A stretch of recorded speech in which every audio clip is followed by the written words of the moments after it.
성경의 어떤 말씀들은 현실 속에서 전혀 호소력이 없는 것처럼 이해되는 부분들이 있습니다. 요즘처럼 인권이 강조되는 법 속에서 오늘의 내용 같은 경우는 전혀 호소력이 없는 것처럼 보입니다. 예배에 있어서도 남녀가 공평하게 역할해야지 과거 1세기의 군주정치 아래의 종교적 법이 현 민주주의 속에 호소력이 있겠는가 하는 합리성을 주장할 수도 있습니다. 사실 이런 반론은 바울이 이 서신을 기록하던 그레코 로만 시대에도 있었습니다.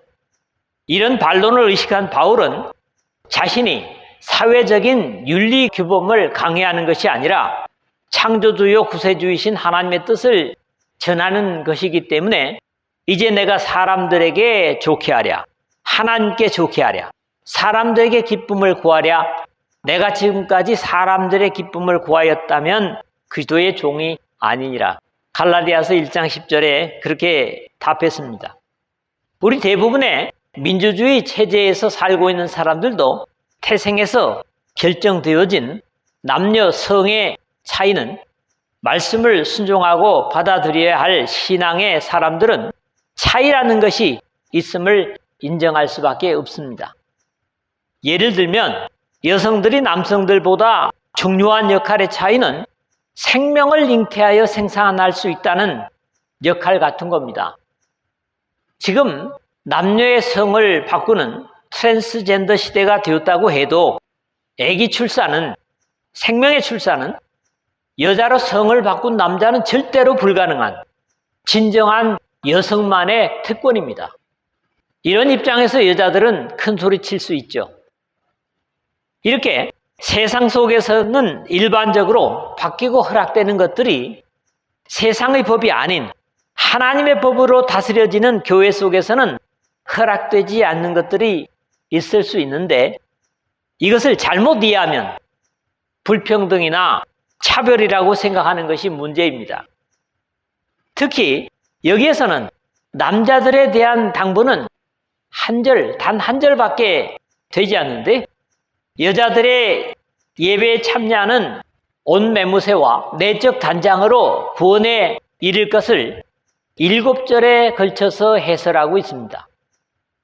1세기에 바울이 이 편지를 쓰고 있을 당시에도 알렉산드리아를 중심으로 그리스 문화의 절정을 지났고 언제나 문화의 발달 속에서 남녀 성별의 차별이 적었음은 현재에도 보고 있는 바입니다. 실제적으로 여권의 평등은 복음이 들어간 나라들이나 문화들 속에서 차별이 적었던 것을 확인할 수 있는 것이 우리 대한민국 안에서도 그랬기 때문입니다. 첫 번째로는 8절에서 10절입니다. 여기서 당부하는 내용은 하나님을 경외하는 사람들의 자세입니다. 교회 공적 모임에서 남자들의 기도 자세와 여자들의 자세를 상당히 자세히 다루고 있는 내용입니다. 언제 어디서나 각 사람의 바른 역할이 복음을 빛나게 하기도 하는 반면에 그렇지 못할 때는 오히려 우리 주 예수 그리스도의 십자가의 희생이 가려질 수도 있어서 사람들뿐만 아니라 예배를 받으시는 하나님께도 받으심직한 예배가 되기 위한 자세를 당부하고 있음을 봅니다. 서론에서 간략하게 언급했던 대로 문화적인 접근으로 사람들을 배려하는 것이 옳은 것인지 아니면 공적인 모임의 대상이 하나님이시기 때문에 하나님의 명령에 절대적이어야 하는지는 이해가 어려운 것이 아닐 겁니다. 그러므로 각처에서 남자들이 분노와 다툼이 없이 거룩한 손을 들어 기도하기를 원하노라 8절에 했는데 이 2장 1절에서 첫째로 기도를 권했던 내용으로 돌아가는 모습이면서 교회에서 회중을 대표하여 기도하는 형제들의 모습으로 이러한 당부는 2000년이 지난 지금도 바뀔 수 없는 자세입니다. 예배에 참여하고 기도하는 사람들은 이런 권면에 주의해서 기도해야 하는 것은 당연합니다. 각처에서는 해 뜨는 곳에서부터 해 지는 곳까지 이방 민족 중에서 라는 말라기서 1장 11절의 말씀처럼 모든 나라와 민족과 인종에 관계없이 하나님께 제사나 예배를 드리는 모든 것을 의미합니다. 먼저는 부정적인 당부가 주어지고 있죠. 남자들이 분노와 다툼이 없이, 우리 주님께서 직접 말씀하셨듯이 그러므로 예물을 제단에 드리다가 거기서 너의 형제에게 원망 들을 만한 일이 있는 것이 생각나거든 예물을 제단 앞에 두고 먼저 가서 형제와 화목하고 그 후에 와서 예물 드리라. 마태복음 5장 23절 24절에 하셨듯이 화평 가운데 예물을 드려야 하는 것처럼 분노는 죄에 대하여 진노하시는 하나님의 의분이시지만 하나님께 분노 가운데 기도하는 것은 옳지 않습니다. 교회의 감독의 자격에도 거론되는데 급히 분내지 아니하며 디도서 1장 7절에서 볼 수 있습니다. 다툼, 이것은 생각, 의견, 추론 또는 숙고, 논의, 논증 하는 것들인데 그런 의미로 디아로기스모스 하는 그리스어로요. 누가복음 24장 38절에서는 의심으로 번역되고 있는 낱말로 다툼은 의심으로 인해서 받아들일 수 없을 때 계속 변론을 하게 되는 자세로 믿음과는 반대되는 자세이기 때문에 하나님 앞에 기도하는 자세로 합당하지 못한 겁니다. 그러므로 분노와 다툼이 없이는 앞의 2절에 우리가 모든 경건과 단정함으로 고요하고 평안하니라는 올바른 기도의 자세와 반대되는 모습을 생각할 수 있습니다. 다음으로는 긍정적이고 적극적인 자세를 당부하고 있는데 거룩한 손을 들어 기도하기를 원하노라. 8절 하반절이죠. 이스라엘의 최고의 영광의 왕이었던 솔로몬이 하나님의 성전을 건축하고 기도하면서 솔로몬이 여호와의 제단 앞에서 이스라엘의 온 회중과 마주서서 하늘을 향하여 손을 펴고 열왕기상 8장 22절이고요. 물론 이런 내용들은 구약에 많습니다만은 시편 28편 2절에도 했던 것처럼 이스라엘은 모세로부터 하늘을 향하여 손을 펴고 기도하는 것은 관습이었습니다. 그렇기 때문에 오늘도 우리가 기도할 때는 반드시 이렇게 해야 되는가? 그런 형태를 취하여 기도하라는 것이기보다는 중요한 것은 내적으로 주님을 닮는 거룩함으로 기도를 하라는 겁니다. 오히려 그렇지 못할 때 너희가 손을 펼 때에 내가 내 눈을 너희에게서 가리고 너희가 많이 기도할지라도 내가 듣지 아니하리니 이는 너희 손에 피가 가득함이라. 이사야서 1장 15절에 하나님의 안타까움도 보게 됩니다. 이렇게 하나님께 중보의 기도를 하는 마음에서부터 보이는 모습까지 거룩한 기도가 될 때 기뻐하실 겁니다.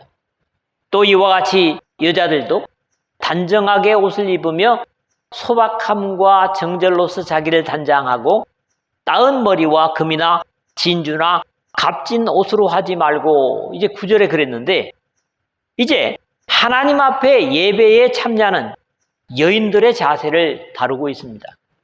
먼저는 하나님 앞의 예배나 모임에 여자들이 단장할 것과 하지 말아야 할 자세를 가르칩니다. 또 이와 같이 여자들도 라는 것은 거룩한 손을 들어 기도하기를 원하노라. 앞에 8절 하반절에 한 기도하는 남자들과 같이 경건한 자세로 참여하라는 그런 표현일 겁니다. 이어지는 내용은 비록 문화나 법률의 변화에도 불구하고 예배에 참여하는 여인들의 차림새에 모범을 제시하는 겁니다. 단정하게 코스미오스 그런 그리스어인데 존경할 만한 명예로운 고상한 단정하게 옷을 입으며 한 것은 겉으로는 품이 있고 고상한 차림을 당부합니다. 역시 눈을 어디에 둬야 할지 어렵거나 뒤에 나타나는 것으로 볼 때 너무 화려한 차림은 하나님 앞에서 적절하지 못한 모습이라는 겁니다. 그 다음에 소박함과 정절로서 단장을 하고 했는데, 소박함이라고 하는 것은 아이도스, 경외, 존경, 예절, 고상함, 이런 의미를 가진단 말이고요.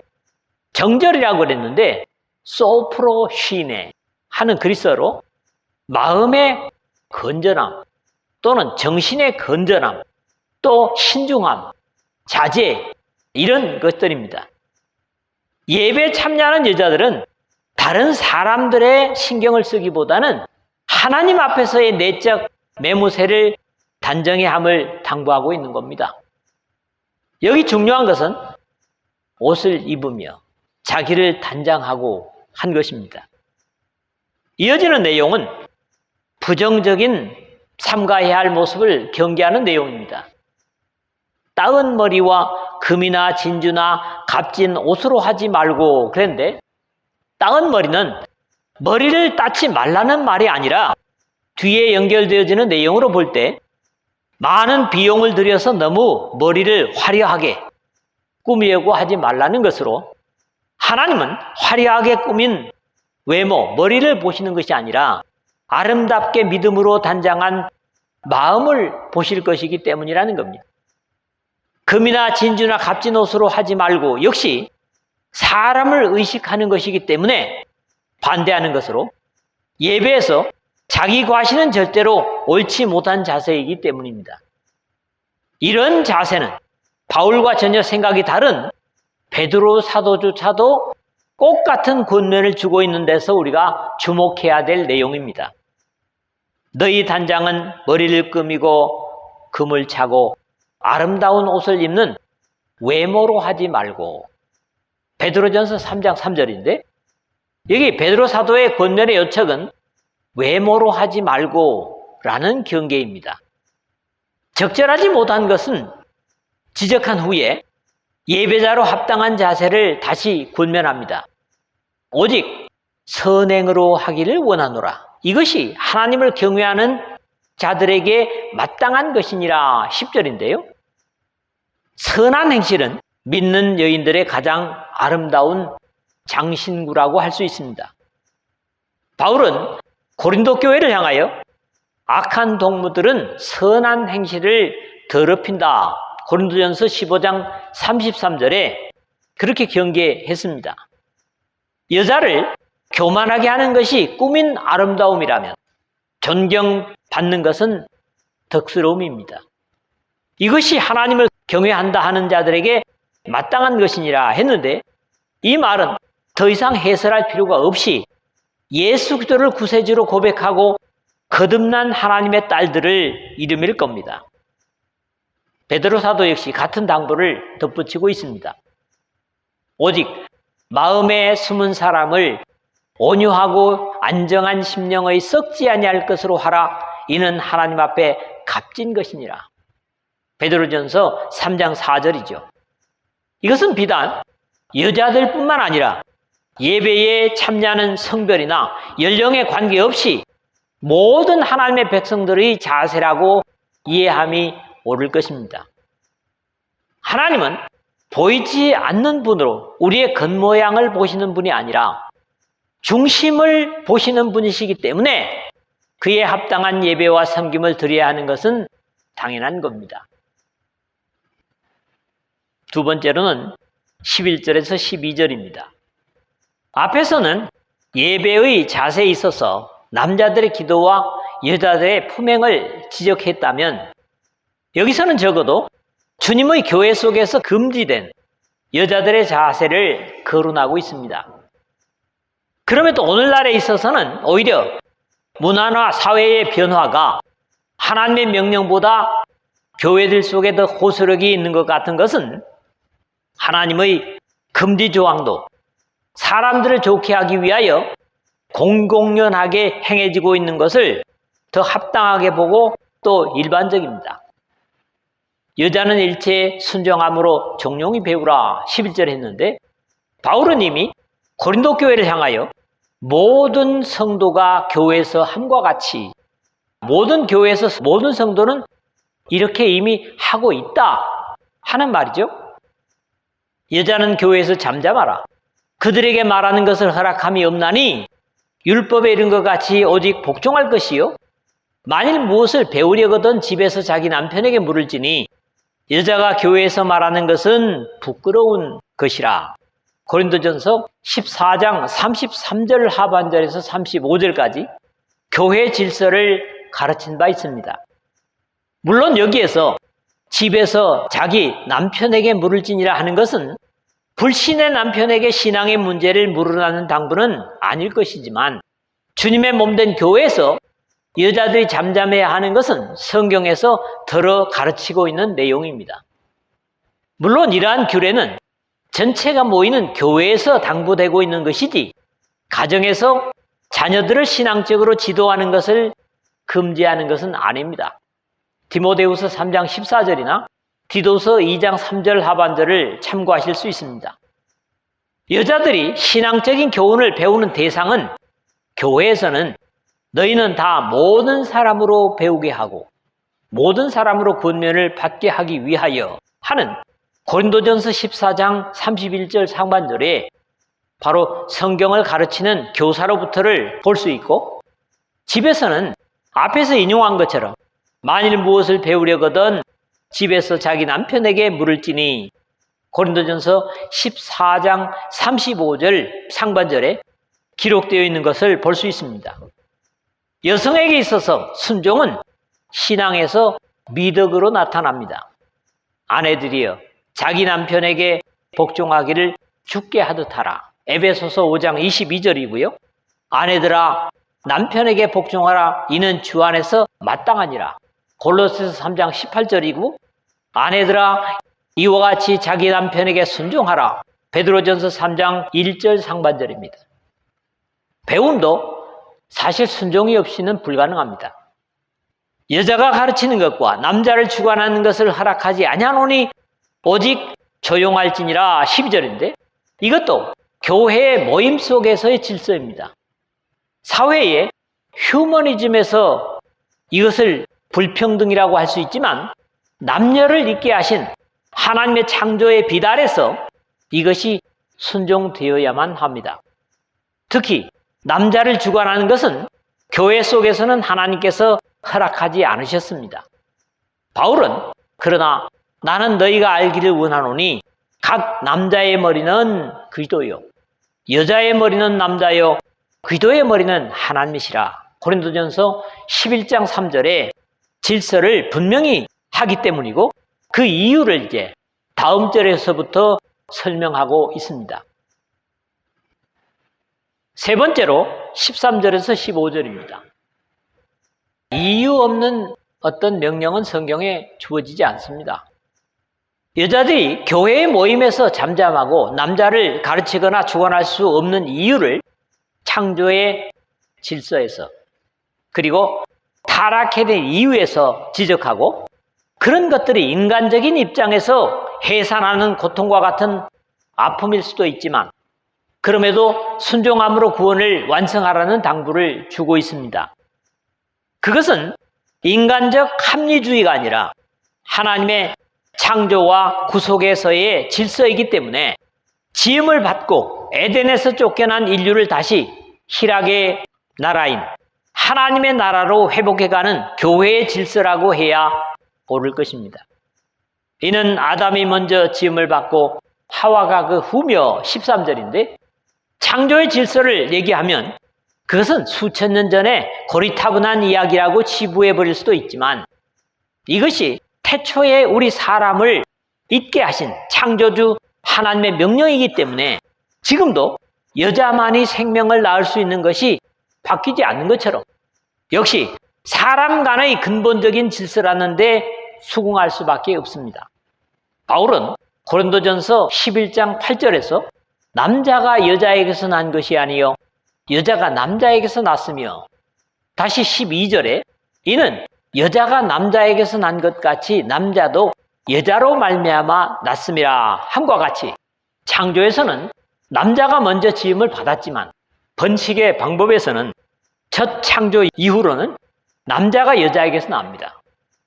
아니, 남자뿐만 아니라 여자도 여자를 통하여 나도록 하나님께서 정하셨습니다.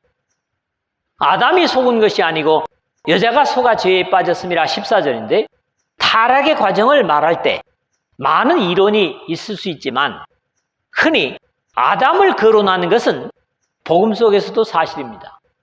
로마서 5장 14절이나 고린도전서 15장 22절 같은 경우인데요. 그것이 쉽게 표현하면 대표격으로서 그렇습니다.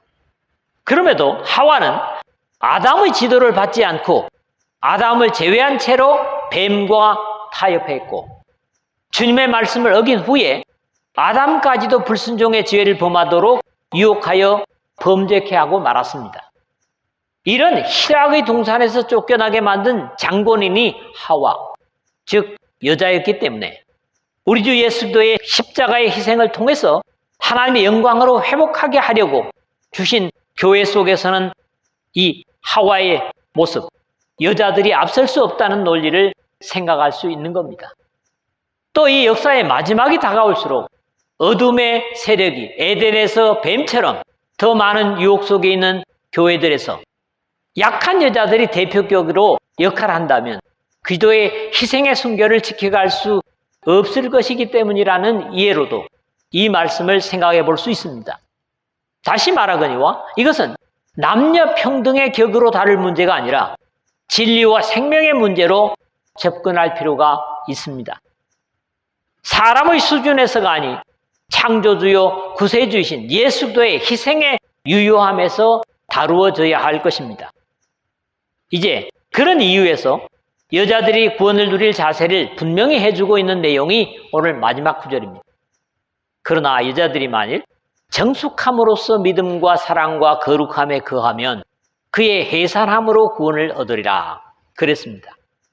아담을 돕는 배필로 창조되고 비록 아담을 에덴에서 쫓겨나게 하였지만 여자들에게도 구원은 남자들과 다르지 않게 허락되었는데 거기에는 여자들의 4가지 정도의 신학적 덕목을 당부하고 있습니다.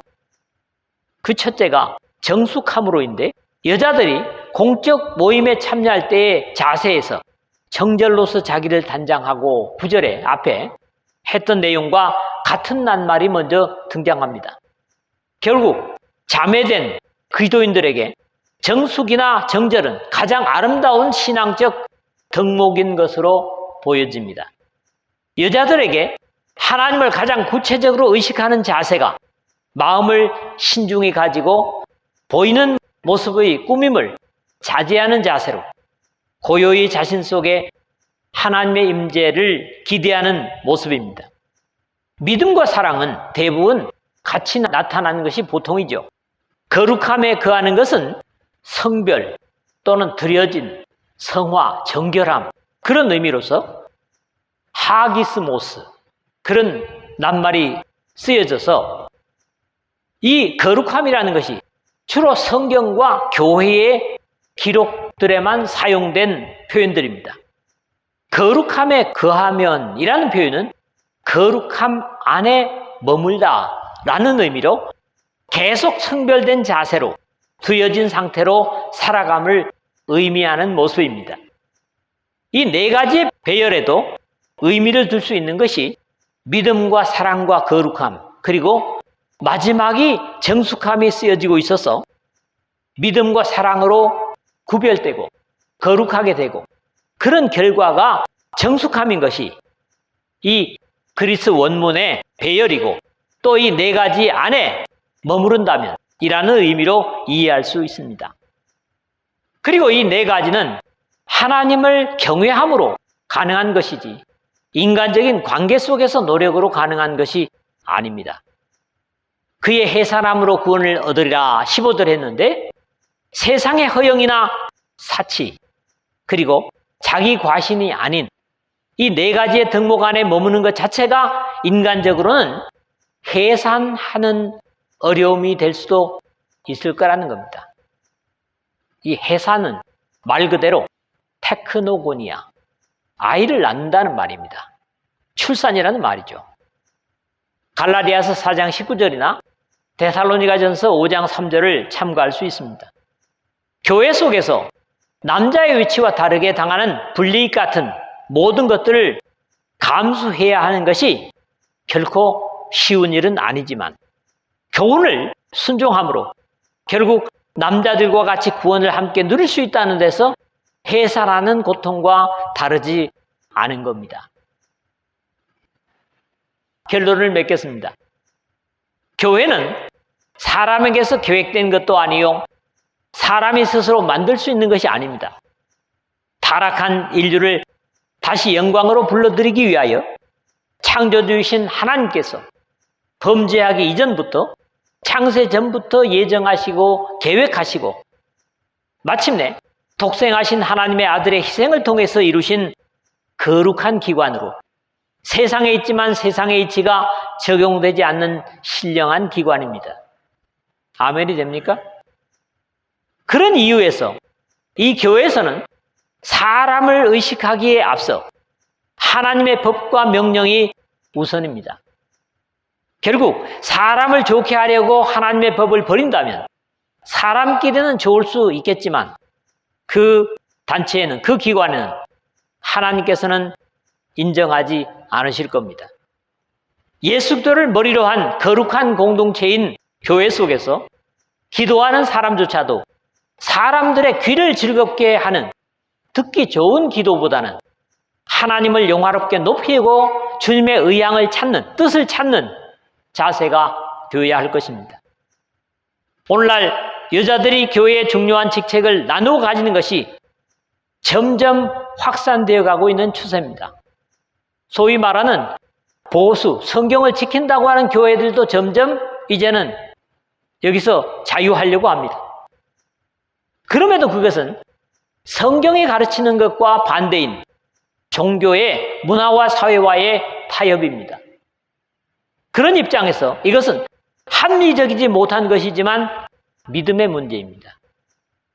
여자들도 충분히 교회의 지체로서의 역할이 가능하고 비록 아기를 낳는 것과 같은 힘겨움과 고통이 있다고 할지라도 하나님을 순종하는 정숙함에 거한다면 남자들과 다르지 않은 영광과 천국의 차별 없이 들어갈 수 있을 것입니다.